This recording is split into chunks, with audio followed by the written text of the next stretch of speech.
recording.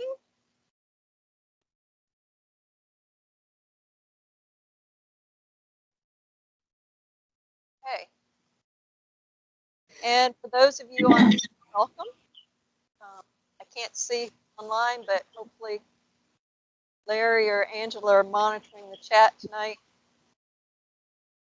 So, welcome to our March meeting. So, here in the room, we have some guests here. Please. Do we have the mic? Sorry.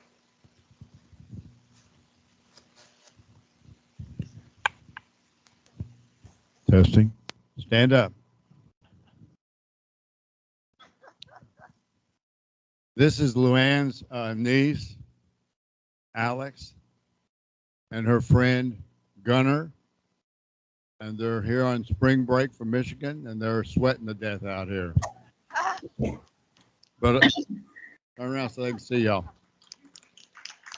Alex, when she was really little and really small, went with us to the migration celebration.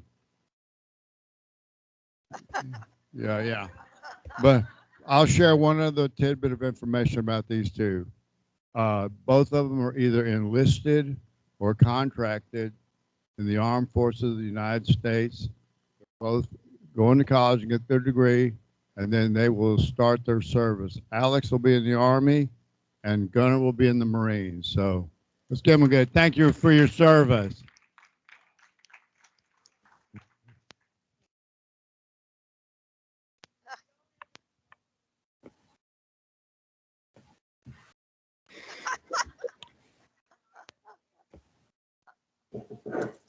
All right. So for people here in the room, please mute your cell phones. Oh, we have another guest. I'm sorry. Oh, sorry. Or your mom.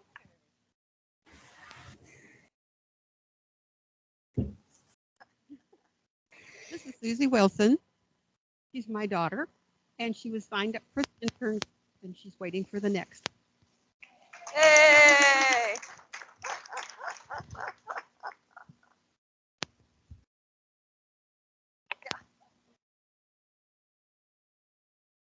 Okay. So, for those online, please mute your mics, turn off your video. Please use the chat box, and we'll do our best to monitor it. This is being recorded, and online, if you want the closed captions, there's a way to click it on at the top of the screen. I'm sorry, I can't remember what it looks like, and I don't have it sitting in front of me, but there is the top right some options to enable that. 3 little dots, yes. Okay. All right, so we've recognized our visitors. This is our agenda. So we'll do volunteer hours, our AT presentation. Doug Kaiser is here.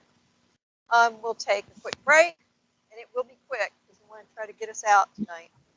Then we're going to have an AT day update, outreach, volunteer opportunities, the financial report. I've got a couple things, and then any other questions that we have at the end, and then we're going to.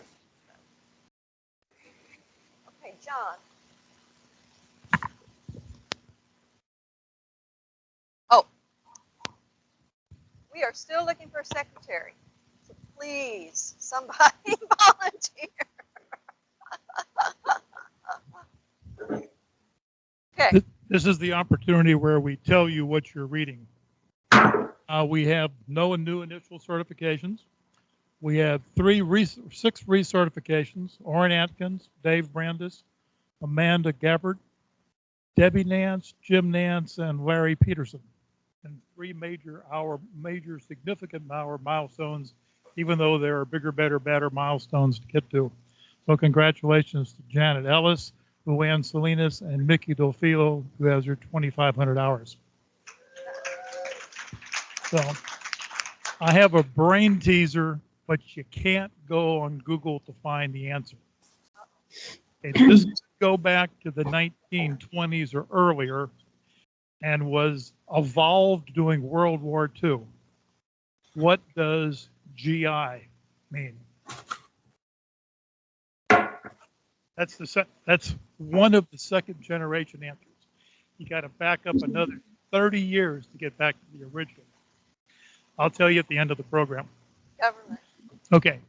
It stands for galvanized iron. When you bought military equipment in World War I to keep it from rusting, they galvanized the metal. And to identify that it was a new product, they had GI embossed out of the metal on the container. It also could be government issue. So those are different possible answers. By the way, historically, I was when the first ever four-year Army scholarship recipient in the United States. At a record. You want a picture? Pardon? Picture with Luann and Mickey, or Yeah. If I mentioned your name. Luann and Mickey. Luann and Mickey. Come on. Okay. We need more people. Bring a relative. Yeah. Yeah. So in fairness, I went up to Mickey before the meeting and congratulated her, and she goes, "For what?" I said, "You got 2,500 hours." She said, "What? Huh?"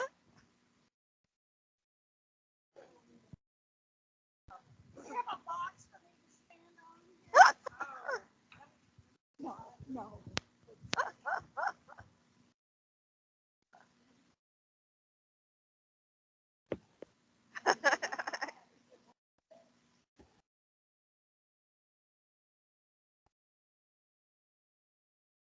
All right. Congratulations. Congratulations. Okay. So for our volunteer hours, last month we had 642 hours. We've had 1,606 year to date, 18, 217, and 376 year to date. And then our impact data there, you can still see the effects of Omicron and COVID and everything else, because normally those numbers would be a lot higher. Hopefully, we get back into it here shortly. Okay, let's see.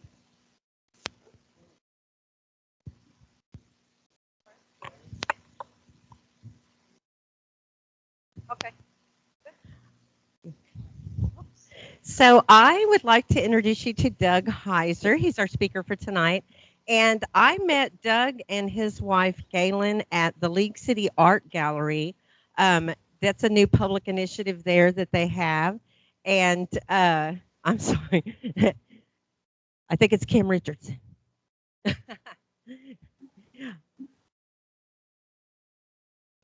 All right, you guys, focus. So I met Doug and his wife, Galen, at the League Art Gallery. There was a showing on birds, and there was a beautiful owl that he had talked to him and learned that he was doing an exhibition at the Brazosport Center for the Arts and Sciences. That's running right now. If you haven't seen it, you need to go. And Doug, you have probably seen his work. He's been involved in a lot of public art initiatives.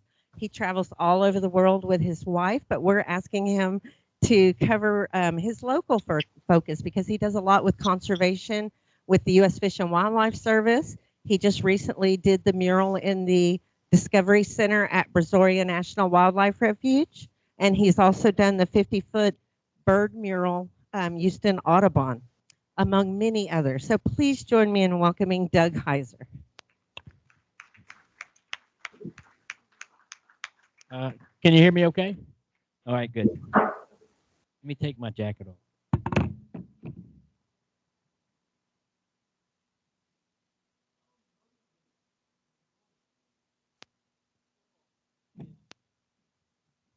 I have to use this so everybody can hear me good. Are y'all? This is a good volume? Okay.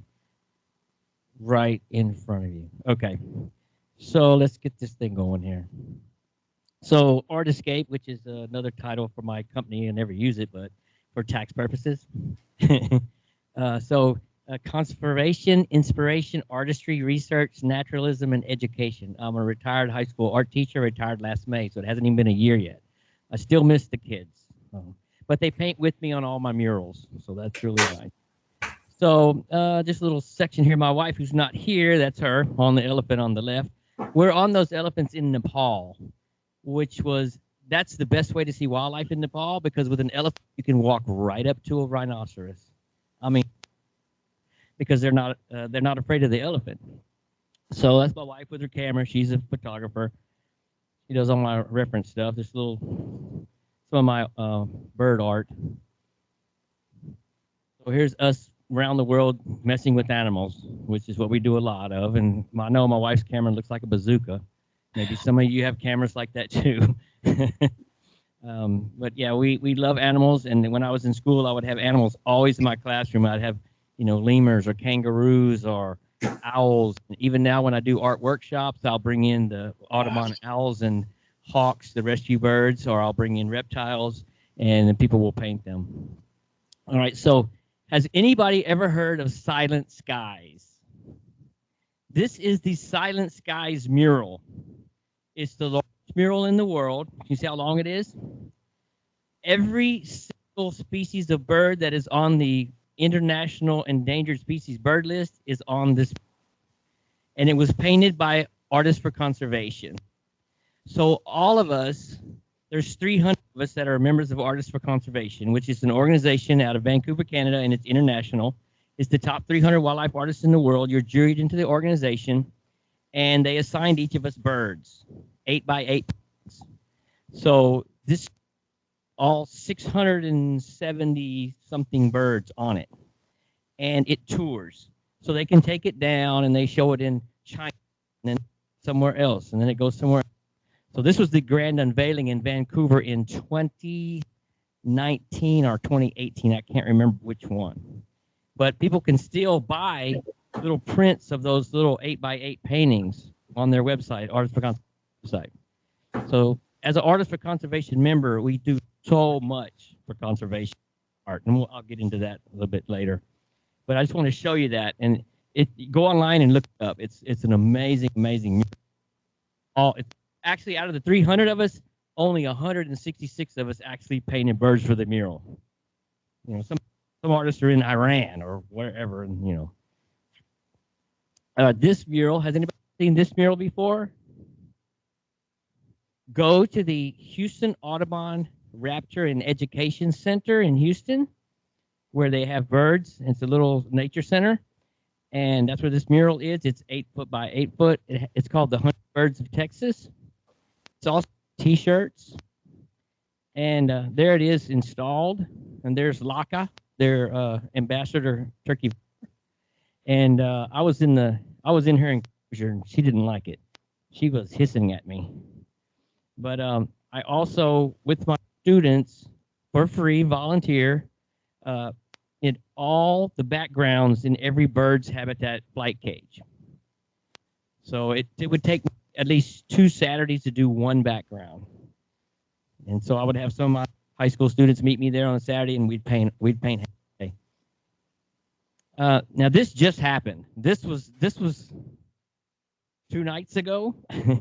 This is in Morays in Dickinson, and our initiative is in Dickinson, Texas. We have the Dickinson Bayou running through our city, and so we decided that we were going to start a fundraiser and start awareness for. Dickinson is really making a push to be noticed in Featherfest, destination for birding. The Dickinson Bayou has so many birds. It's just so I see them all the time. So we decided to use the great heron, which is the biggest one, and we had these sculptures made, and all the artists paint them, and the business is going to have them out in front of them. So the first 5 have been painted. They've ordered 20 more. That's how much interest was in it. I'm going to paint 4 more. And I painted the birds of the bayou on each side, all the different species, the main species that we see. Well, that's a really cool initiative. It's Dickinson, Texas. They're not installed yet. We just got them, but they're going to be installed. Mine will be at City Hall. And if you go to Galveston has the turtles, and there's over 50 of them. I've done 3. I'm working on the 4th one. So Africa. This is Ngorongoro Crater, and that's a bull elephant that came within feet of our truck, just kept walking and was not afraid of us. And there's a cool, that's one of my wife's photographs. There's a cool story because as he's walking toward us, behind us, there was a herd of buffalo, African buffalo, and one was laying down separate from the herd. It was hurt, and we couldn't figure out why. But then the grass is really tall, as you can see. There were lions all circled around the hurt one. They were just waiting for him to weaken and for the herd to move away. Well, elephants don't like lions. That bull elephant saw them, and he walked straight towards them, and we watched him run them off, chase them off. Of course, I'm sure they came back. We didn't stay there. He was pretty massive. So there's like 3 generations of elephants in the crater. This painting is in the show going on right now in Clute. It is sold. It just got sold yesterday. So the painting, I'm going to show you where the painting comes from. That baby charged us in Africa. Yeah, he thought he was tough. He was going to attack our truck. So there he is going across the street. Yeah. That's where the painting came from. That was my last shot as he charged our truck. Because we sped away. He was coming. He was not happy. So that was pretty exciting. Okay, now talking about conservation again. This is the Cheetah Conservation Agency, which is in Namibia. And it's the largest in the world. It's run by an American woman that's been there 35 years. She started it and moved to Namibia. And she's been there this whole time. And she has saved so many cheetahs, and just, it's amazing what she's doing over there. So on the right, we did that mural, me and my students, and they auctioned it off for $2,500 for their organization. And that was right when the pandemic hit, and we had our trip to Namibia canceled, which was sad. Because I've taken students to Africa before, and it was not fun having them like get their trip messed up. And the new cheetah is one of my newer paintings. It's also in the show. And that's a cheetah that my wife photographed in Nudutu. So, of course, I do a lot with the birds. With that owl right there is Simon. Simon is a female, but his name's Simon. And that's one of the ambassadors at the Houston Audubon Raptor Center. And that's a workshop where we bring in the owls, and I lead a painting class, and everybody paints the birds live. So we do that quite a bit. That's one of the backgrounds. It's not the whole background; it's just a section of it. But that's in the flight cage. So that's Simon on a real branch, and then that's a painted owl on a fake branch behind him, because that's the background scenery of his flight cage. So it was pretty neat. This is an owl from Artists for Conservation. One of the things we do is we have a big festival every year, and it's usually in September, October, and all the artists that can come from around the world come to this big festival. It's a week long, and we go on birding trips, we go on boat trips, we swim with sea lions, we do a lot of interesting things, go out and watch the orcas and the humpbacks. And that's a short-eared owl that my wife photographed in Vancouver, and I did an ink version of it. And so we have an art show. So all the members, all 300 members, put their stuff in the art show. You're only allowed to get 2 pieces accepted. And, you know, you're lucky if you get 1 accepted. I mean, there's 300 people putting 2 pieces in, and they accept like 90 pieces. I've been lucky the last 3 years. I've been in every year. And they came out with a big, nice hardback book that has our stuff. And it's online. And the show is really amazing. They have a lot of quick draws going on. They have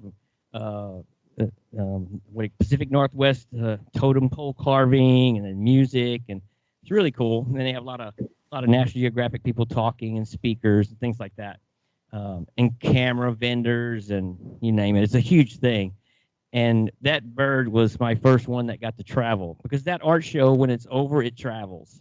So it goes to the Desert Sonora Museum in Arizona, and then it goes overseas.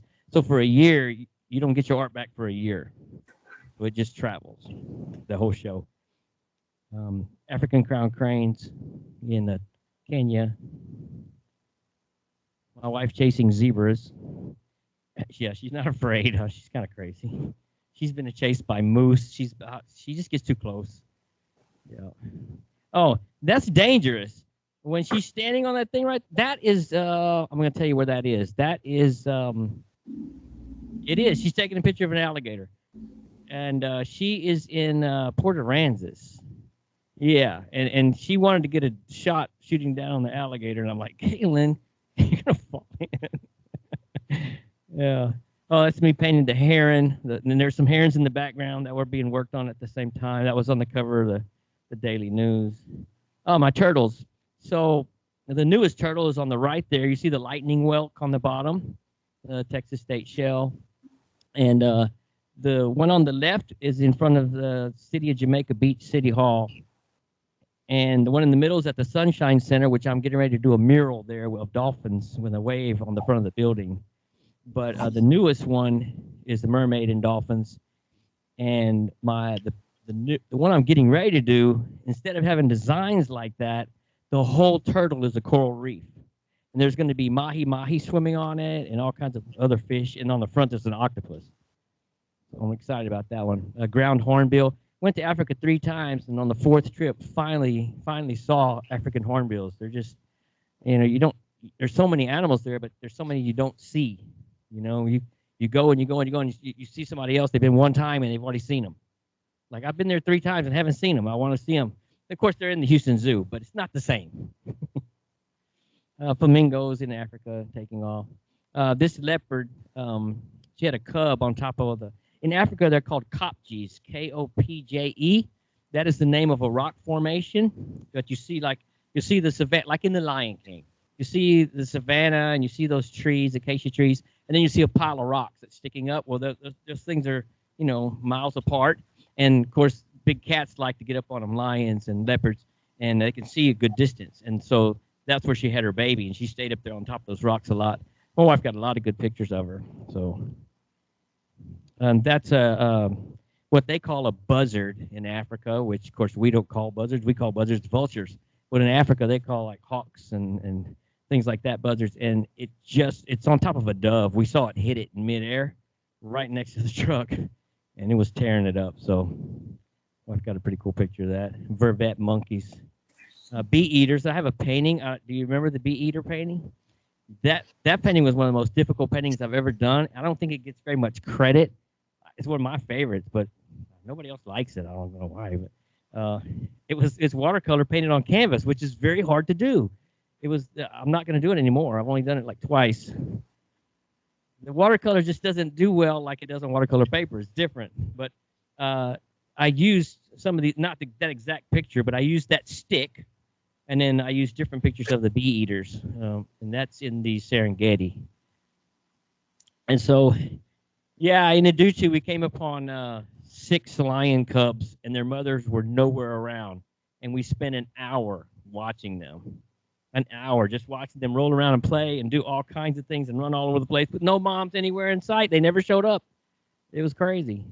So my wife has hundreds of photographs of them. It's crazy.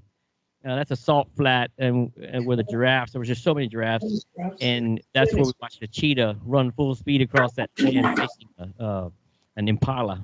Didn't catch it, though. Yeah, that's one of the, and if you go to Africa, you'll see these birds a lot. They're fairly common. It's a lilac-breasted roller. They're beautiful birds, and when they fly, it's even prettier. Their wings are like fluorescent blue and white. Secretary birds with the long legs, they eat a lot of snakes. And they nest on the top of those acacia trees, which are full of thorns, so nothing can get to them. They're not very shy. They're not very afraid of you. They just kind of walk around. This happened in Kenya, and those are African fish eagles fighting over a fish. And that was Lake Navatia. And Lake Navatia is where they have a lot of hippos, and we stayed in lodges there, and they told us at night, when you go to the main lodge to eat, make sure you get a porter with a flashlight to come get you, but we don't want you walking around here at night because the hippos come out of the water at night and they're all over the grounds, and they will attack you. And it's really crazy because 2 weeks after we got home, we found out at the same place we stayed, Lake Navatia Lodge, 2 Asian photographers were killed by hippo. right there where we stayed. Crazy. So anyway, though, yeah, we got a lot of good pictures of those fish eagles, and that's my painting of one of the fish eagles grabbing a fish out of the lake. It's a pretty cool painting. These I've only seen once in Africa, and even people that live there don't see them very often, but they travel in big flocks and they're real noisy. These are silvery-cheeked hornbills. They're really cool birds. Hornbills is like one of my top 10 most favorite birds. I've painted probably 10 paintings of different hornbills. I really like all the different varieties. I'm so sad that we don't have hornbills in America. You know, they have them in Asia, they have them in Africa, but we don't have them, and they're just the coolest things. This is a good way. I put this in here because this is a good way to explain how I do art from my wife's photographs. So this leopard actually sat underneath our truck, and wasn't afraid of people at all. And it was a big male. And as he's walking away, my wife was taking more pictures of him, and so his pose is from one of her photos. But of course, the background did not look like that. You never get these kind of backgrounds when you're trying to get a photograph. So none of my paintings are direct photograph copies of what she's doing. It was just all grass. It's just grass, as far as you can see, was the background. That's boring. So I make up stuff. I look at other photographs and I find flowers that are found only in the Masai Mara or wherever. And there's a cactus that's found in Africa, and then trees. So I'm always taking pictures of fallen and broken trees and rotten logs, and I just start making stuff up, and that's fun to me, and just make a whole composition. So that's how I do my paintings. This is also a hornbill, another super cool hornbill in Africa. This is Von der Decken's hornbill, and that's a scratch board. And I did this as a Zoom demo for a workshop, and it turned out pretty cool, so I really like it. Scratch board. It is a clay board, linoleum. It is black, and you use different kind of tools like tattoo needles or X-Acto knives or any kind of little wire tools. And you're not drawing in negative. You're scratching away the white areas. So the more you scratch, the whiter it gets underneath there. If you scratch anywhere on the board and you didn't mean to, you just messed it up. So when you scratch real lightly and with light pressure, you can get different values. So the more you scratch, the wider it will get. So it takes a lot of practice to learn how to get good at it. I remember my first one was terrible. There's the painting on the canvas. So that's the bee eaters. You see the stick that was in the other picture? It's right there. Looks like a 7. And then I took a cactus that we took a picture of in front of our lodge and put it up there on the left. So this composition is made of a bunch of different photographs, different things I like. That tree, the orange flowers, and that's how I conceived it. But yeah, it's a pretty good size painting. Just took forever. So this is the second owl that went for the AFC World Tour the next year. This is a gray speckled owlet from the Masai Mara, and he posed on that tree for my wife so perfectly. She took I don't know how many pictures of that bird. He broad daylight, and he's about the size of a screech owl. Really, really small little owl. That's why it's an owl. But yeah, very, very cool. Very cool. These are hyacinth macaws in the Pantanal. Is everybody familiar with the Pantanal? Does anybody know what that is? If you ever get a chance to go, the Pantanal is in Brazil, on the border of Brazil, Bolivia. It's where the Amazon River kind of ends. So there's a lot there, filters out, and it creates lots of little islands. And it is the place in the world to see jaguars, because the jaguars hunt along the riverbanks of all the little islands. So you'll see jaguars. If you try to go to Brazil and go to the Amazon and try to see a jaguar, you'll be hunting for hours and days and weeks and never see one. But if you go to the Pantanal and you have a guide and you search for them in boat, you're going to see them. It took us like 4 days to find them, but once we were in jaguars, we started seeing a lot of them. So hyacinth macaws are super endangered. They're the largest macaws, and they're beautiful. And the first time we saw them, we were walking a cow pasture, near our lodge, near the river, and I heard macaws noise, and I'm like, that's got to be them. And this pasture is just a pasture with one giant tree in the distance, and I could see them in the tree just squabbling. And then they saw us, so they got curious, and they started flying over our heads. Like, wow, that was so cool. These are caimans, which are in the Pantanal. Yes. Yes, they are. And they're helping them over there. They put up boxes for their nest, and people were taking the babies. Yeah, and so they're protecting them. Yeah, in the Pantanal is the biggest concentration of reptiles on planet Earth. When you go there, maybe you're in a tributary of the Amazon that's not even as wide as this room, and you're poling in a little canoe because the water's shallow. You're hitting the heads of caiman, bumping. I'm not kidding you. As far as you can see, there's hundreds. There's so many. Jaguars eat them. We watched jaguars fight them twice in the water, jump on them. That's Patricia. She did jump on a caiman. I got a painting of her too. There's my painting of Patricia right before she jumped on the caiman, that tree. That's an older one. I think it's 2014 painting. Scarlet ibis is also from the Amazon. And there's my hyacinth macaw's painting. It's watercolor. It's an older painting too. That's also a 2014 older painting with the giant rivers otters in the Amazon and the kingfishers, the green kingfishers, Amazonian kingfishers, ringed kingfishers. That's a Nile crocodile. I don't care how many times you see them on TV or how many times you see them in the zoo. Until you see them in real life, you don't realize how big they are. The ones in the zoo don't look like these guys. You got to remember, that thing right there can pull down a zebra. You know how big a zebra is? What? That would eat our alligator. Those things are 20 feet long. The largest alligator in Texas is 14 foot. It's over there in Gator Country. Big Al. He's 14 feet. He's huge. But those guys are 20, 22 feet long. Their back. I mean, think about it. They're pulling down a horse with their jaws and just dragging it underwater. They're so big. And until you see them in the wild like that, I've never seen one in captivity big like you do see them in the wild. That's acrylic on canvas. That's in Australia. That's a wallaby. And that's on Kangaroo Island, which pretty cool place.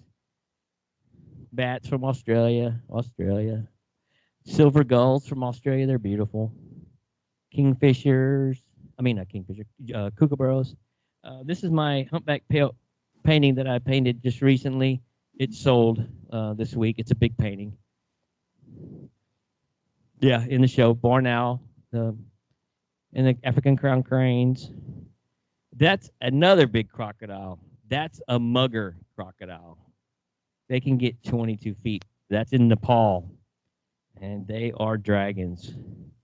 And those are flame-backed woodpeckers, like our pileated woodpeckers, about the same size, same kind of woodpecker. And they're called flamebacks, and they're in Nepal. That's also in Nepal, the one-horned rhinos, which charged us so many times. They're very angry. There's some pileated woodpeckers. Crocodiles. Blue-footed boobies in the Galapagos Islands. If you get a chance, bucket list, go there. It's an amazing trip. Frigate birds, magnificent frigate birds. Take them like 20 minutes to blow their neck up like that to attract the females from flying up above. And a Sally Lightfoot crab hitching a ride on a marine iguana. And this is in the show, my teenage iguanas, marine iguanas. And it's watercolor. And then there's a group of adults, pen and ink, caimans. We all know what that is. And hinga. And that was taken at Brazos Bend State Park. And that is a kingfisher, a pied kingfisher in Nepal. And my wife got so many great pictures of this bird. Everybody knows what it is, right? Least bittern, that's right. And she got it, every section of it as its neck spread out this long, where it was hitting in the water and got a frog. It was really cool. That was last year when she got those photos. Barred owl. And that's in South America. It's a cuckoo.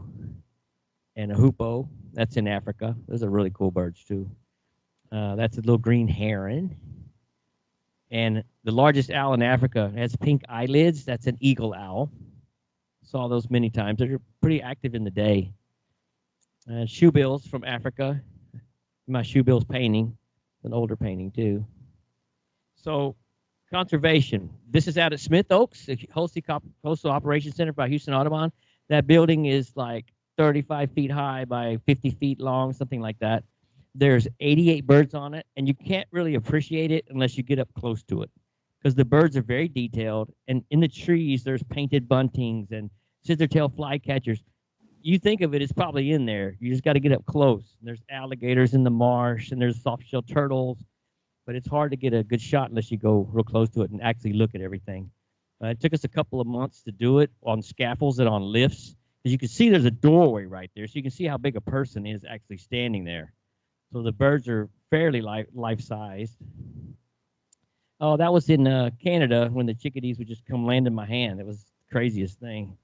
Really cool. And that was a nice shot my wife got in the Galveston Bay with the dolphins in front of the ship. I like that picture. That's a purple martin. This painting I did for University of Houston Clear Lake, which I'm a distinguished alumni from there, and I donated to the university. It's a red-tailed hawk. It's a juvenile. And then my zebra painting, which is watercolor, which I have that on everything on my phone. It's one of my favorite paintings, and that's in Africa too. And this was an experimental painting. The background is spray paint, and the foreground is acrylic, and there's some white ink on it. And these are araucaries from Costa Rica. And that is my favorite eagle in the whole world, Bataleur eagle from Africa. They're very colorful. Of course, you can't tell it's a black and white picture, but they're really cool. They have red on their faces. And they kind of like look like our Harris hawks. You know how our Harris hawks have that rust on them? They kind of have the back like that Harris hawk. This painting right here, there's a print of it in the show. You can still see it. It's sold, but it's in the show. But the original, as soon as I painted it, the mayor of Dickinson bought it for his office, because this is the Dickinson Bayou. So that's across from my house. So, of course, all those birds didn't show up at the same time. There you go. Yeah. And there is one tricolored heron. You can see the tricolor. And the rest of them are snowies. The painting. Yeah, there's one tricolor. He's right there, the highest one with the blue on his wings. Some of my books. This painting sold too, and I always show this one because it's interesting. It's called Yellowstone Bison and Cougar. Y'all see the cougar? No, because I painted over him. There was a cougar right there where those tracks are. There's some gray tracks right there in the snow. There was a cougar there, and he was looking at the buffalo like it was going to attack him, like they surprised each other. And I just like, okay, wait a minute. You know, I kept painting him and not liking how he turned out, and I just kept painting over him and painting over him. And finally I said, you know what? I'm just wiping him out. I got a photo of it, of the original, but I painted over him and just left the tracks like he took off. So I thought it was kind of interesting. These caracaras, this is from San Bernard, over in San Bernard. That's where we got the great photos of these two guys, and so many good photos. I had a hard time picking which one I want to paint because there were so many good, and there never was the exact photo. So I took one. There was two birds, but I took one bird's head from a different photo to put them both in there and have them both looking the same way. Because birds just won't cooperate. I'm like, would you turn your head this way? Turn. And then the other one turns their head the other way. Oh, you just can't get them to cooperate. So yeah, you got to use a lot of different photos. This is the great wildebeest, you know, from the Great Migration, which we've witnessed twice. And you know, a lot of people think they're super ugly, but I don't know, they look cool to me. And I like doing them in ink. And there's a big it's like almost this long. The one with all the Great Migration in my art show. There's wildebeest and antelopes and zebras all running along this long painting and all jumping off the cliff at the end. Pretty cool. This one went to the Dickinson 4-H. They used it for an auction to raise money. I donated it to them, a purple gallinule and American alligator, years ago. This one's called Eden, the Garden of Eden, and it's when the predators first saw the prey. So the lions and the oryxes. And good thing about having art students, I can work on my art in my classroom sometimes, and students give you good suggestions. So when I thought I was finished with this, it's actually pencil, and this picture's not very good. I mean, you look at the real thing, it's so much different. But the birds weren't in it. It was just open sky, and they're like, they need something. So so they said, put some birds there. So good idea. So and, helped it because it did have an opening spot there. This is in a pool house in Dickinson, Great Blue Heron, that I use some Art Deco design with. And of course, the kookaburras from Australia. And I always include this in all my presentations because there's a mistake. You see the mistake? To me, it's so obvious, but at first, I didn't ever see it. And I didn't correct it, and I'm not going to. I'm happy with it. It's good to show you can make mistakes, no matter what level you are. Does anybody get to see the mistake? Yes, it is. The tail should be on the other side of the branch. I mean, I guess it could be on that side, but it's awkward. It's awkward. Yeah. But, if I don't tell people, they never even. Yeah. Because I never noticed it for a long time. I mean, I'd finished it a long time ago, and somebody said, oh, that tail's on. Oh, okay. Thanks for telling me. Okay. I mean, I could fix it, but I'm not going to. So the lovebirds in Africa, there's bazillions of them. They just come in these huge flocks. Amazing. That's just a little section. That tree was full of them. They're really cool. If you want this, if anybody wants this, this was a design. It's not a finished piece. This was a mural I was doing for Discovery Green, and then they decided to go another direction and use a different mural, and so it didn't get used. So I feel like, oh my God, that's the coolest mural, and it's not getting used. Do you see what it is? Can you see do you see the sunset? This is the Great Migration, the bird's going one way, but the sunset's going the other way. See, it's a bird shape. The sunset is a bird going the other direction.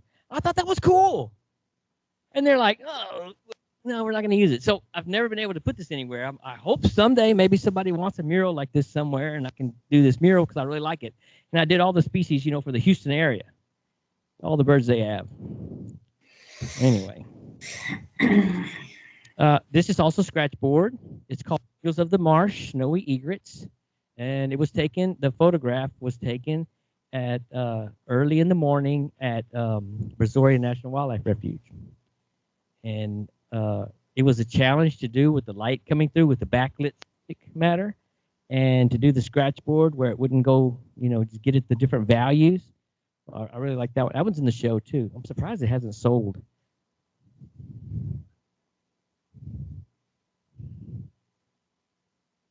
H, yeah. Yeah, it goes like this. A short line, a long line, a line through the H, and then a little line and a circle, and then makes the D. My students are always making up their own ways of signing because they think it's cool. They're like, oh, that's cool. They want to try to make mine cool. So I don't know. I invented that years and years ago, and I've always just signed it like that. And people think it's like Asian or something. Caracara, wren, marsh wren, a boobook owl, watercolor, African crested eagle, stilt. This painting is in the show, and you cannot judge this painting by this photograph because this painting is painted with metallics. So when the light hits it, it sparkles. All that blues and greens and those gold feathers, it all sparkles with that light hitting it. And so you can never take a picture of it and get the same effect. It's a good size painting. It's probably this tall.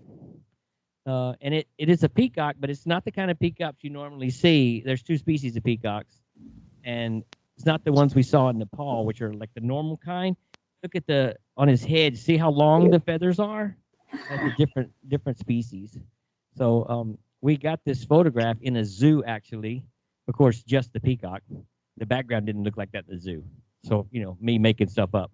And there's also I don't see it in this picture. There's a frog. There's a little green frog on the tree branch down there hanging on. These are uh, fairy wrens in Australia, and I see why they get their name because they're tiny and they flit around like you see in little fairies in the bushes. They're so spectacularly colored. The males are with their blues. And what is that? That's right. There's people. Oh, it's an egret. It's actually a reddish egret, white phase. Yeah. And so a lot of strike and yeah, on the barbed wire. That barbed wire was hard to paint. Oh man, it was tedious, and I kept going over it. And no, it's not. Yeah, no, it's from Canada. In when we took the photograph in Canada. This painting is not for sale, but it's in the show. It's one of my favorites. It's won best of show before and some awards, and it's we were in Tanzania, and the light was going down, and this herd of buffalo came over the hill, and you saw this cloud of dust, and they all come towards us and all stopped, and it was just an amazing scene. Of course, we have no good pictures of it. I just remembered it, and so I had to get all kinds of pictures of buffalo and kind of put them all in there and kind of piece it all together. And there wasn't trees behind them like that; it was mountains. But ended up really liking the composition. This is the piece that was in the 2021 AFC show that travels. So this was the one that made it. It's zebras crossing the river, and you can look and you can see there's crocodiles in the water behind them, where they just come across. So has anybody been out there yet? Cannon Lake, the new. Yeah. So when you go out there and see the sign, I did the sign. I did the fish. Did the fish paintings. Those are paintings. I know they look like real fish. They're paintings. So they're actually watercolor and ink paintings. And there's a bass, a crappie, sunfish, and catfish. That's a pretty cool place. And then if you, oh, they put coats over them, acrylic and stuff. Yeah. Mm-hmm. Yeah. And so this is they just put this up a month or so ago. This is at Brazoria Wildlife Refuge, where they have the butterflies. And so the milkweed hut, and I painted them. There's chrysalis and the caterpillars and the butterflies for that mural. And this is inside at the Brazoria. And I did this one for free. We just did it because we wanted to promote the place. And me and probably 6 of my students went out there in the summer of the pandemic. And we would go out there, a whole day, spend half a day out there painting, come back 2 more days later, different students paint again. I would take them out to eat, and Tom worked with us out there, opening up for us, and he told us what he wanted.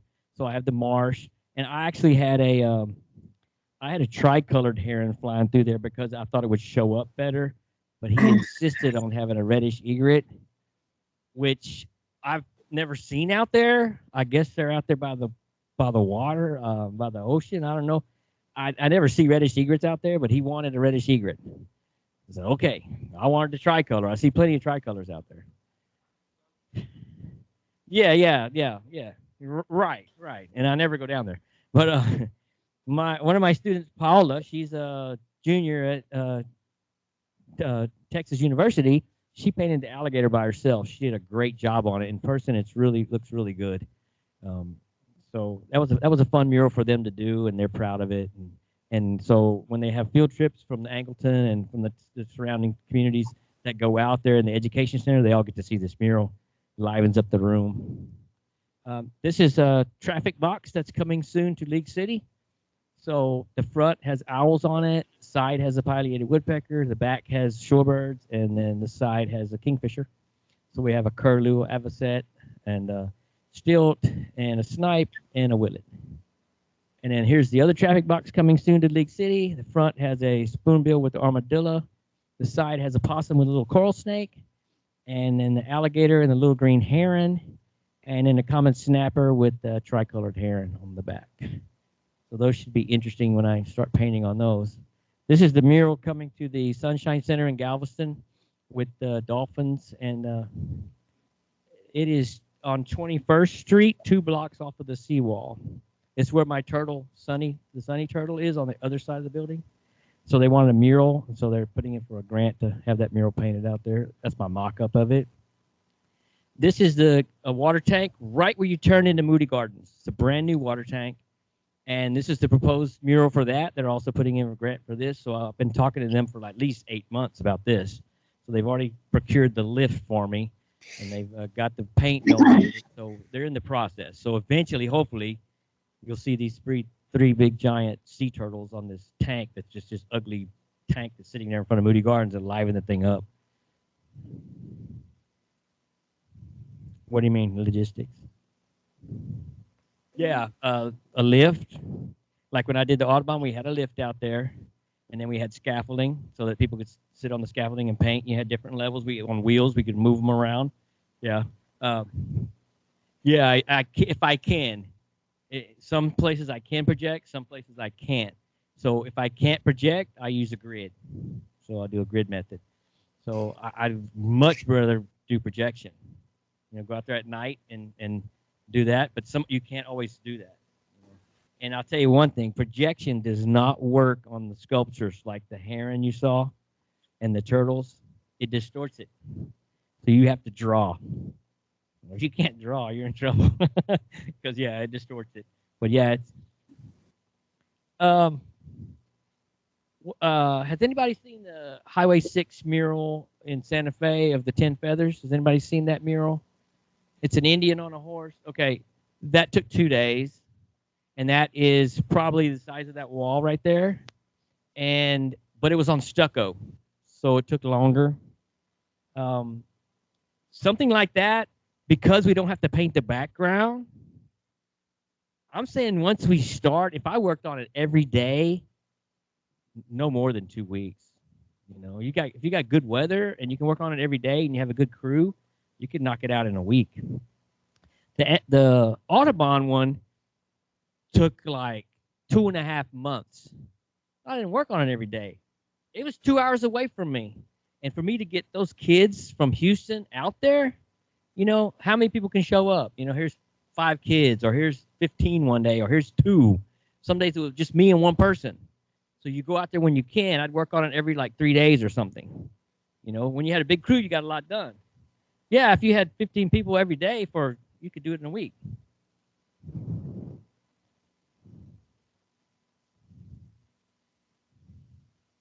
I give them color copies. For example, the Audubon one, I know what kids are good and what ones are okay. The really, really good ones, I'm going to give them the stuff that's, more important. Like, you're going to paint this egret. You're going to paint this grass.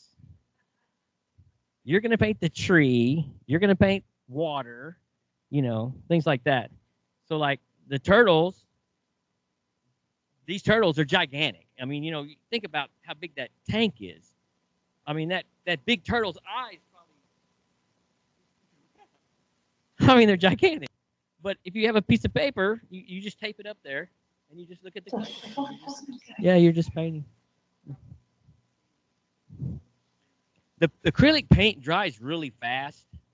So if you think it's going to rain, you don't even work on it that day, because you might paint for, an hour, and then it starts raining. You don't have time to dry. It's going to mess it up. But as long as you have a full day where because it's going to dry in an hour or so, it dries really fast, and it's really strong once it dries. Acrylic paint just stays forever and ever and ever, it's really good paint. So that was the end of that show.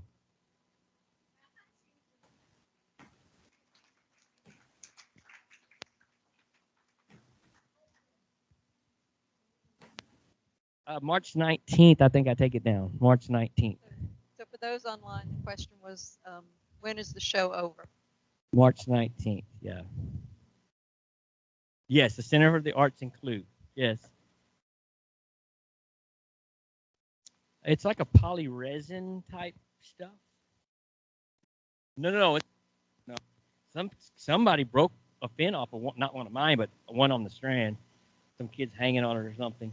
The stuff, the same company, but they have metal side the herons in sections, to make them stronger.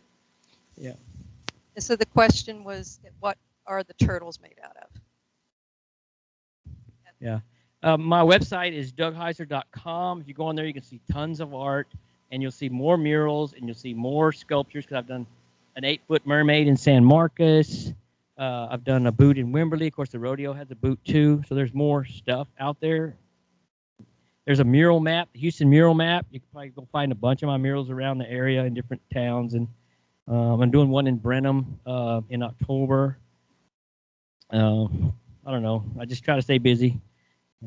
I sometimes I get too much, and I turn down things I don't like. If I'm not interested in it, I'm not passionate about it, I turn it down, and then I'll turn around the next day and say, I'll tell my wife, I'm gonna do this one for free. Why are you always doing it for free? Because it's for conservation. It's for animals. It's for people to be inspired. And I said every time I do free ones, it leads to paid ones.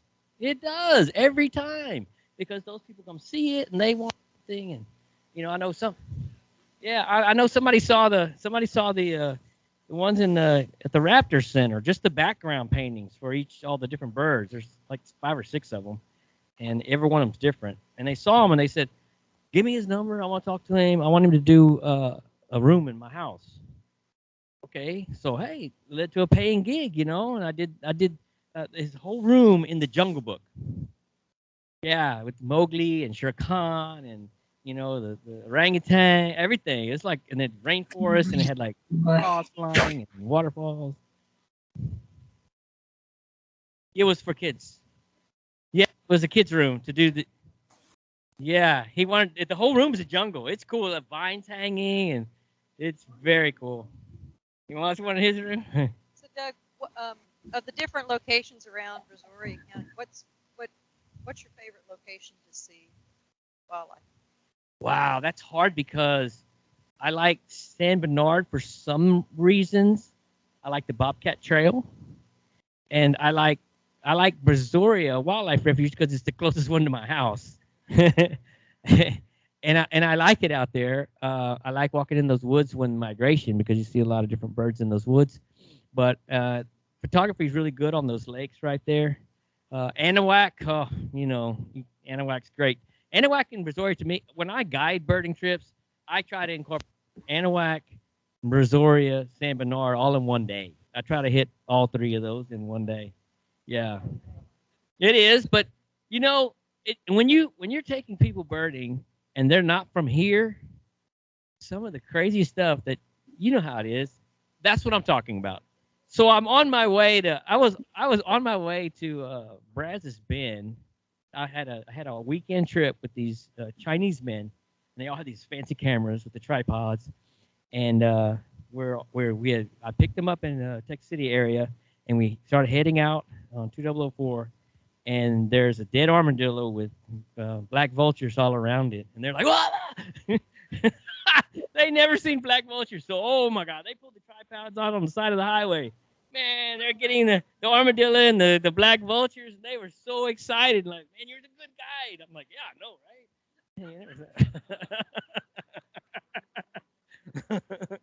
Yeah.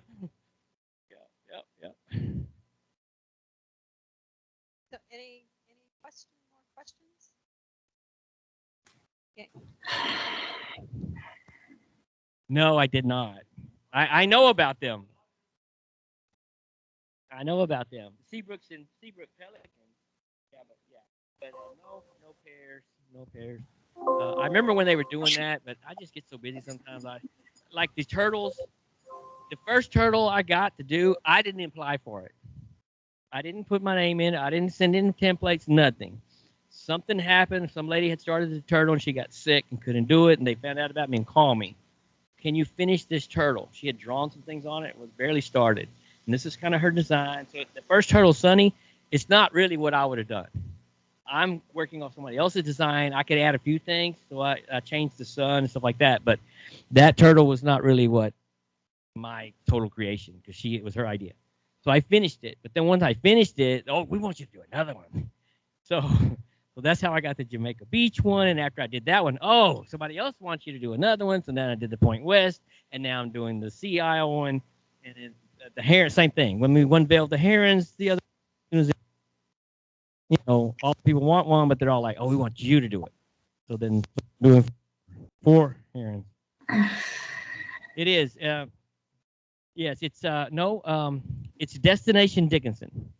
So I designed the logo of Great Blue Herons on the D, and they put a big banner. So like they're trying to promote it as they want to try to make nature trails. They have a sanctuary there, and of course, the game wardens have their office there, right there on the main drag, and they patrol the bayou in their boats. And so they want to make more nature trails and more of a destination for birding. So they come up with the great blue herons. And so what they did was they said, we're going to start off with 5. The city's going to help us with the motel and the hotel tax. So they use that tax from hotels that they have in the town. And so then they tell the businesses, you're going to come up with this much money if you want one. And they split the cost with the hotel tax. So we come up with a plan because they knew I'd already done boots and mermaids and all this stuff. So they pulled me in on the committee. And so I was on the committee that started it. So we started the whole process, and I told them how they do it and how you send out a call for artists. But the first 5, we didn't send out a call for artists. They let me pick 5 artists, friends that I knew do these things. So Anat Ronan, the best mural painter in Houston, I got her on it. And so Annika with her flowers is on it. And then they let the high school do one. The high school kids got to do one, which was really cool.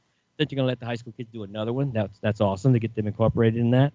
So, yeah, what they do is the businesses that want them, they put up the money, and it goes in front of their business. And so they'll be on a little brochure where you can follow the trail and go see all the herons on the trail like they do in Galveston with the turtles. Same kind of thing. So that's what that's all about. And like I said, it's promoting the bayou and the destination, so we get more kayakers, more fishermen, people more celebrating on the bayou. We have like boat parades on the bayou for 4th of July and Christmas, and we have pirates on the bayou. All the pirate boats come down. We do all that stuff. We're trying, and our town's not big, like 10,000 people, 15,000 people, whatever. And so they're just trying to make it more touristy, I guess, but more for nature reasons. Yeah, that's the herons.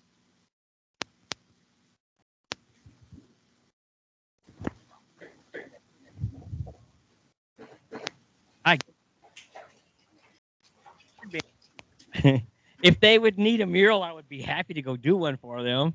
The question was, does Doug work with the Gulf Coast Bird Observatory? I do. I mean, I just really kind of like started going there like 2 years ago, and then I started bringing my students to the bird banding so they can like it. And then I brought my granddaughter for the hummingbird extravaganza, But I don't really know the people that run it like I do over here in Houston Audubon. Houston Audubon, everybody knows me because I spoke at the big Audubon yearly meeting, and that was cool. Let me tell you, when I got to speak at Houston Audubon, oh my, they have a big membership, right? And Richard was the president for years. And so after I'd done some murals and done a lot of stuff for them, and so they invited me to be a speaker, right? And it was a long and big area, and it was really cool. And so I made these giant bird wings, these huge wings. They were like way past my, and I could slide my arms into them. And so I put on a cloak. I had a black cloak on, and I had a crow's head, a giant crow's head, covered my whole head.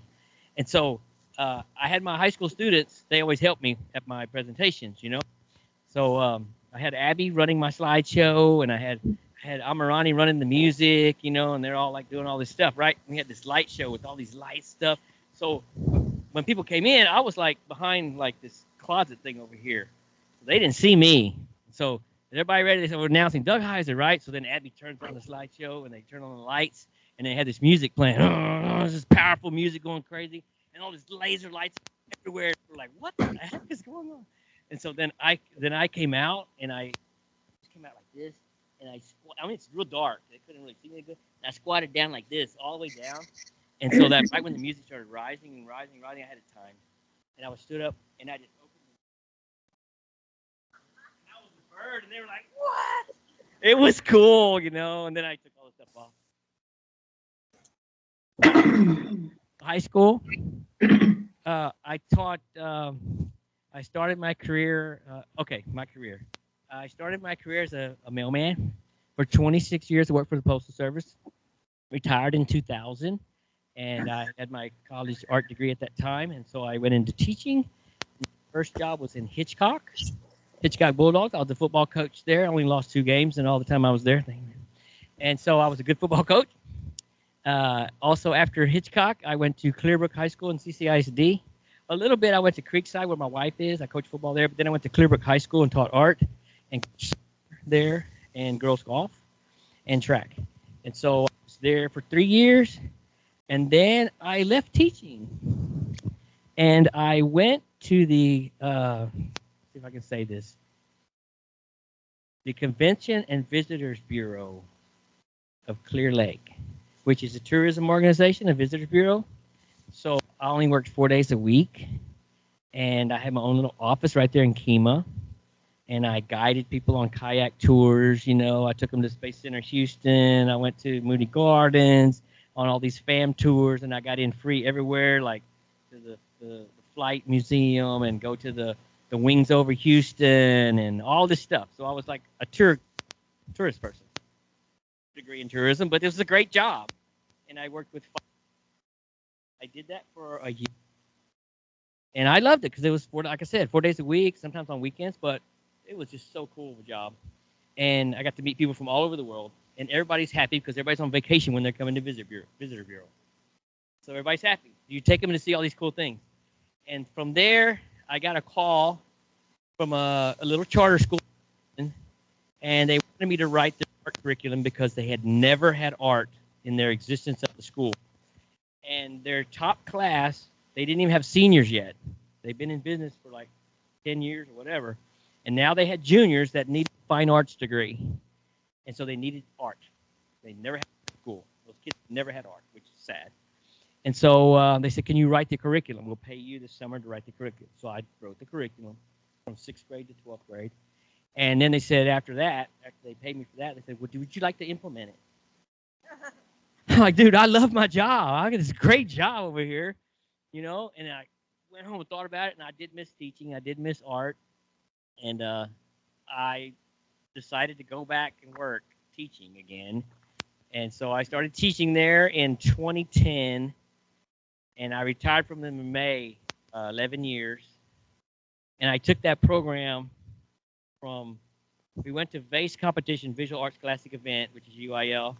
The first year there, we took 9 students, and we had 3 gold medals. And when I retired, my last year, we had 57 students go to VASE and 55 gold medals and 4 state medals. So the last 5 years, we averaged anywhere between 40 and 50 gold medals every year, more than any of the big high schools, like Klein Oaks and all those schools. And here we were, a little charter school with, you know, all Hispanic, very poor, socioeconomic. You know, I learned to speak a lot of Spanish out there. But those are the kids that paint murals with me. And those are the kids I took to Africa. And, yeah. Yes, I didn't have art in high school. We didn't have it. But I always was draw. When they wanted a banner for the cheerleaders, they always made me draw on it. So always drawing. I was always writing. You know, I've written 28 books. I write fiction. I have 2 bestsellers, Honeybee Girl 2006 and Montana Mist 2011. My new novel came out in 2020, Midnight Jungle. It's a fantasy, 555-page epic fantasy. I have a new novel coming out this 2022, probably in the summer, The Texas Sugar Pussycat Murders, which is more of an adult thriller. And my new novel is 270-something pages in, called Keo. It's kind of a combination of Moana with Tarzan. I don't know. It's about prehistoric people on the Malaysian islands and this whole love story, adventure, prehistoric recreation of this culture of these 3-foot-tall skeletons that were found by National Geographic in 2005. And that's how I got the idea, like, I'm gonna write this whole story about this culture that nobody knows anything about. I sleep really well. You know, I thought I would retire in May, but I'm more busy with art. I've done so much more art than, because when I was at work, I didn't have as much time because I was with kids, and now I have so much more time for art. But I still have all those kids. Those kids are like, those 30 or 40 kids that paint with me, they're just like, they're like my own kids, you know? Like I said, I've taken them on trips. I take them places. I'm going birding next week with Trinity. She painted on the turtle with me. 11. Yeah, 11. We painted murals for money, and we did car washes. And if you get a bunch of high school seniors out there in the bikini tops, they stop everybody. Everybody comes in and gets a car wash. Yeah. It's great. It works. They're in the come up with the idea. We can get them to come in here. Yeah, but yeah, we did fundraisers like crazy. Oh, we did teacher nights where we would invite parents and teachers into my classroom, and my students would teach them how to do a painting, like painting with a twist. But my students would teach them to do a painting, and they would be all happy. And we charge them $35 a person, and we'd make $300-$400 every time we did that. So that's adding up, and the tickets we got pretty good prices. For Africa back then, it was in 2018, and I think the tickets we got them for like $2,800 for the whole thing, the plane and everything. Yeah, that was pretty good. But it took us 2 years to get there. You know, what's that? Yes, because there were more kids that wanted to go, and so I had a work list. If you showed up for the murals, you got a point here. So whoever had the most points, like there was one girl, Hillary, I love her to death, but she's got 2 kids now, and she's like 20, 21. She graduated to go on that trip, and she was third in the points, right? And in the hurricane, and she had to leave to go to San Antonio. When she went over there, she got pregnant, and she never came back from San Antonio. She just came back last year from San Antonio all this time. And so she ended up getting a kid and getting another kid and never marrying the guy or anything. It's a sad story, you know. She had so much potential to go to college and all that stuff, but she's got 2 little boys now, and she's working 2 jobs. She's doing really good, but she missed out on that Africa trip of a lifetime. Yeah. No, it's very interesting. You have done so many. Okay. You've done so many different things. But thank you very much for coming and speaking.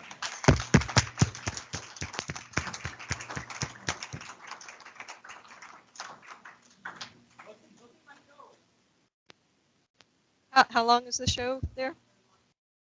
All right, so a couple more weeks. Okay.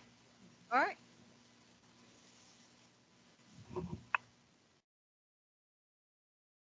Okay. Let's see.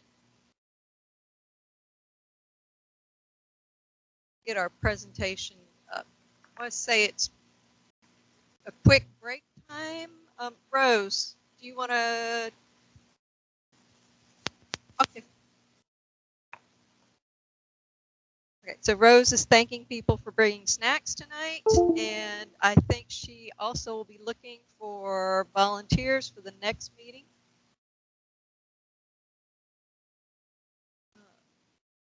Lost our presentation. Here we go. Okay. Oops, I have to move it. Maybe I'm moving it. Okay, let's take a quick 5-minute break, stretch your legs, and then we will finish up.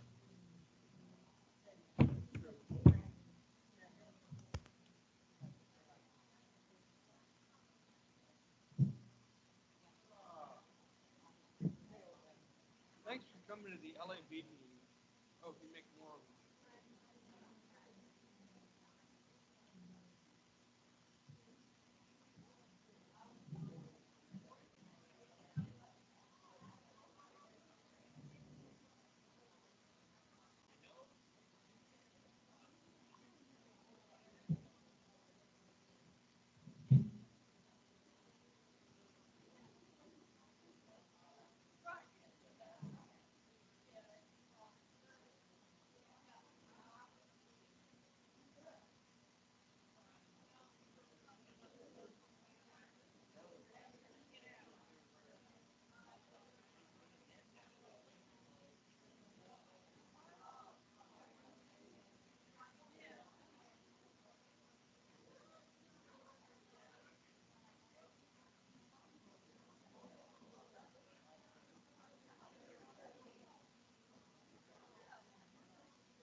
Okay, if we could join back up here, please. And for those of you that are having to slide out, grab a Sea Grant bag as you head out. Okay.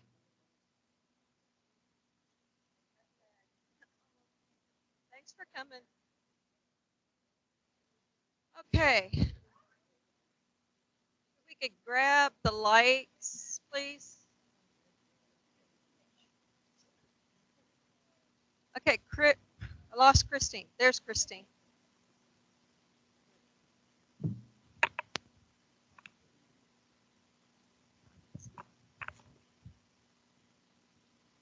Yep, go ahead.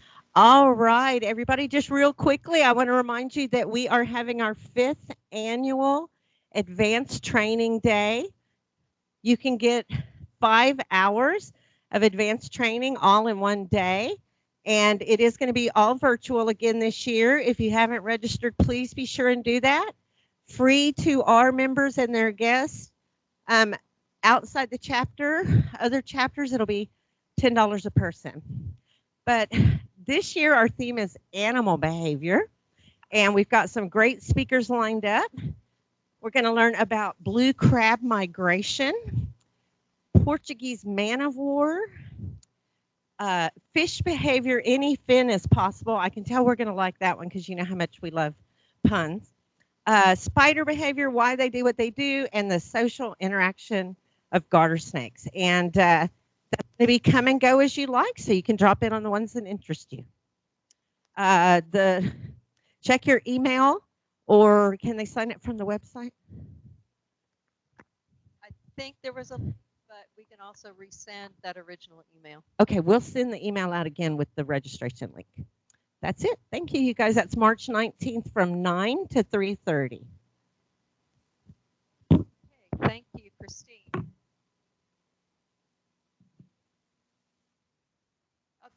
Okay, so this came in from John, and it's a Texas Watershed Steward workshop that's going to be at Dolores Fenwick Nature Center in Pearland on Tuesday, April 5th. It's from 1 to 5. It is free, so no money involved. This would be, I think, an excellent presentation, and especially if you're in the northern part of the county and you need AT. Okay, I don't know if Ruby's on or not, but I'll go through these real quick. All of these are on the calendar. Okay, so the sessions at Deep, unfortunately, the only one that's left is the one tomorrow. Other ones, the one in April and the one later this month have been canceled. One's going to be rescheduled, but we don't know the dates yet. Then we have the Refuge Saturdays with friends. Those will all be on the calendar. One a month.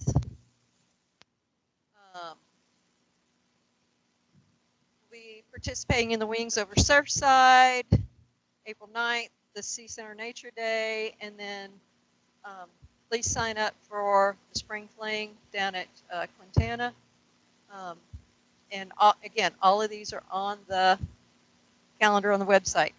And then yesterday, found out that Captain Bob, or Captain Shish Kebab, you may remember the sessions that we did with the kids down at the fairgrounds, where they can learn about, farm to table, food supply. That's going to be November 10th and 11th. So it's been 2 years since they've had it. So they'll be looking for volunteers to help ahead of time and then day of. I realize it's early, but be thinking about it. Lots of volunteer opportunities. Again, these are all on the calendar. We had a beach sweep on Monday with Jimmy and Luann. It was cold. It was windy. We had sand in our faces and our eyes. I think I washed my jacket twice, and I still have sand in the pocket. So,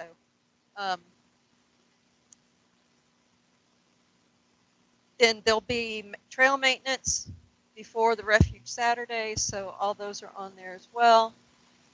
Oh, and Pearland Parks and Recreation, their work day is usually the first Thursday, but it got canceled, so it's going to be tomorrow. So again, if you're in the northern part of the county, you're not going to be at Deep, go help them out. I think they're working in the native plant nursery tomorrow.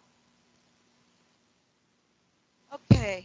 I don't know. Don, are you online? Yes, I am. Yes, I am.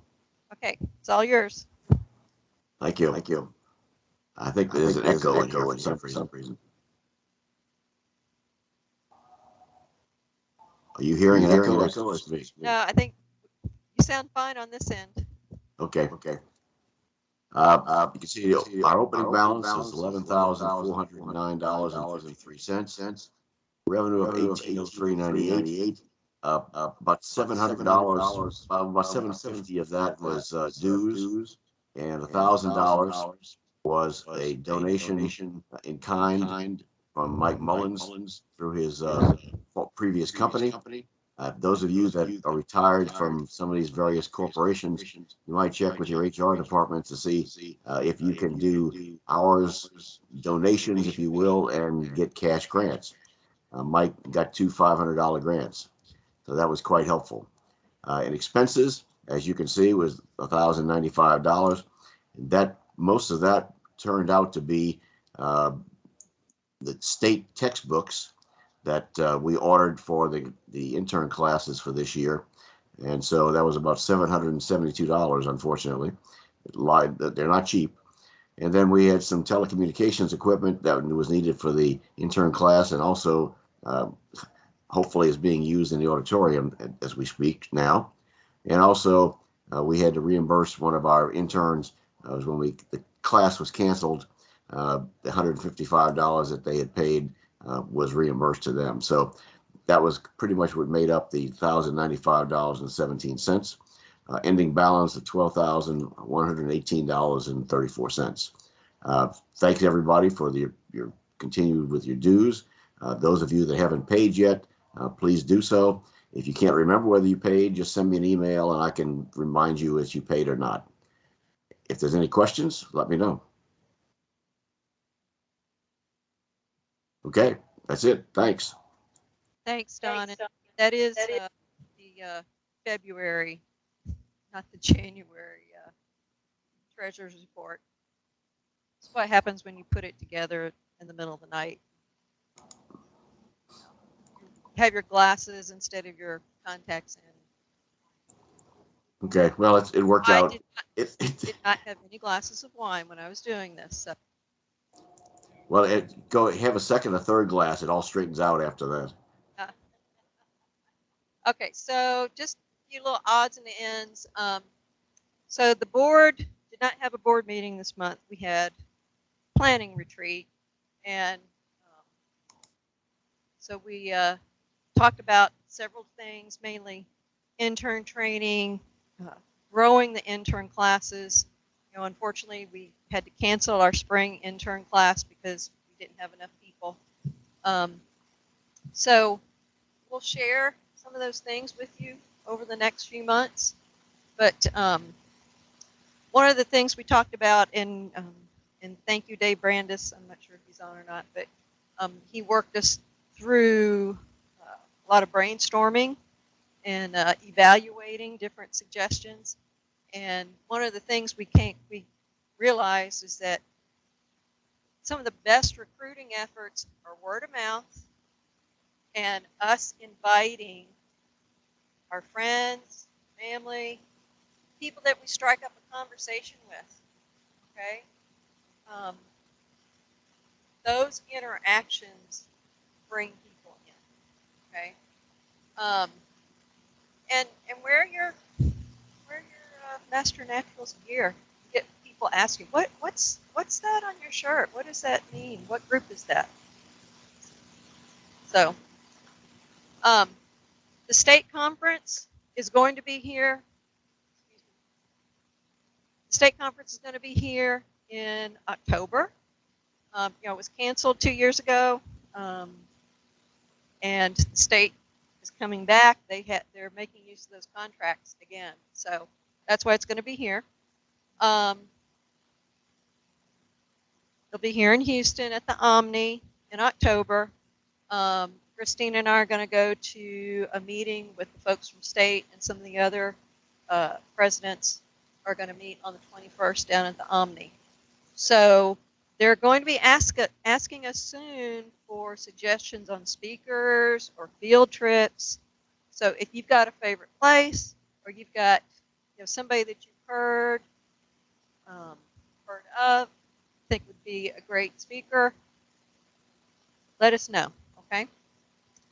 Then from the state, from the president's meeting, they're making a big push on called branding, but so the Texas Master Naturalist, that phrase is trademarked, and so they're asking us then when we are using it in official documents or brochures or whatever, to start using that trademark TM with it. Okay. And then, obviously, trying to get news out to the chapter. Please send things into Lisa, and when the newsletters come out, maybe share them with a friend. Send them the link. Show them what we're doing. That gets people involved too. Okay, so any final questions from anybody or online?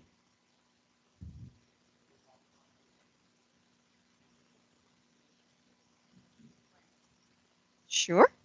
Marty?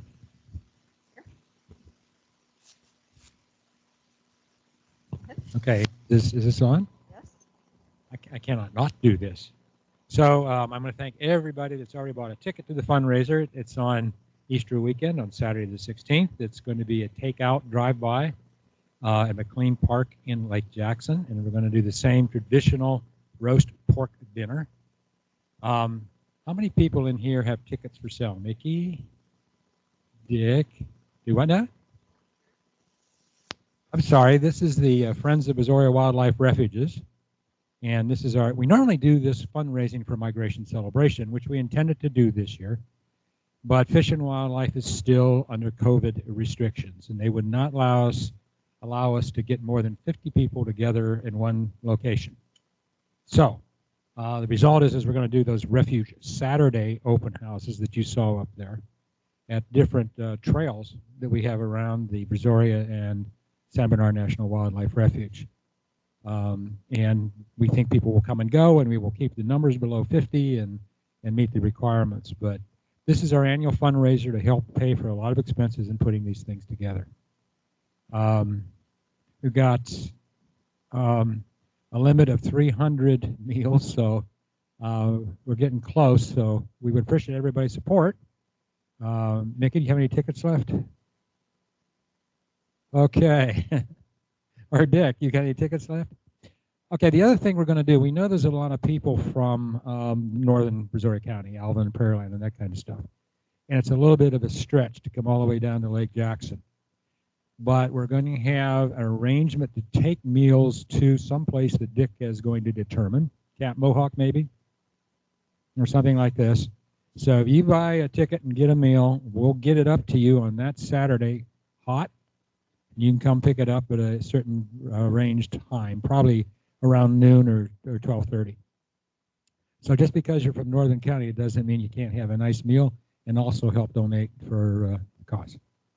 So okay? How do we let people know if we want to take advantage of that? I guess I'm not on again. Sure. Hey, Dick, how can people get a ticket? How you doing, Oren? Do you have any more tickets left, Oren?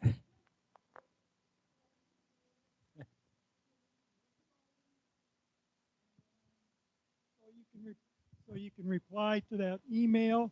If I run out of tickets, Regina Tippett has a bunch. You have a bunch. Warren has some.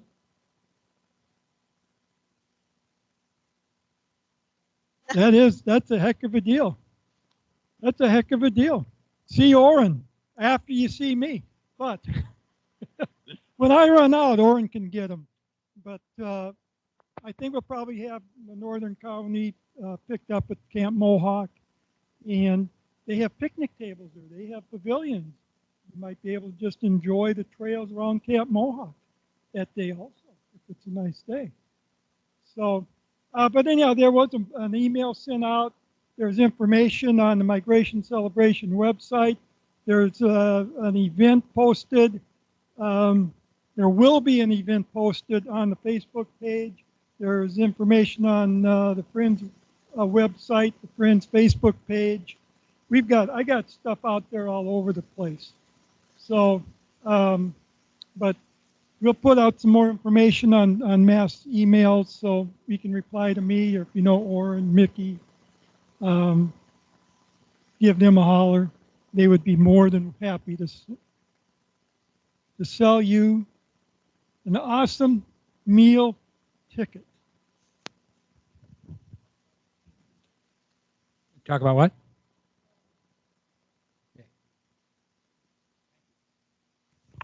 Hey, so Dick, if we've already bought tickets, do we just email you and say we want to pick up in Alvin? Okay. His answer was yes.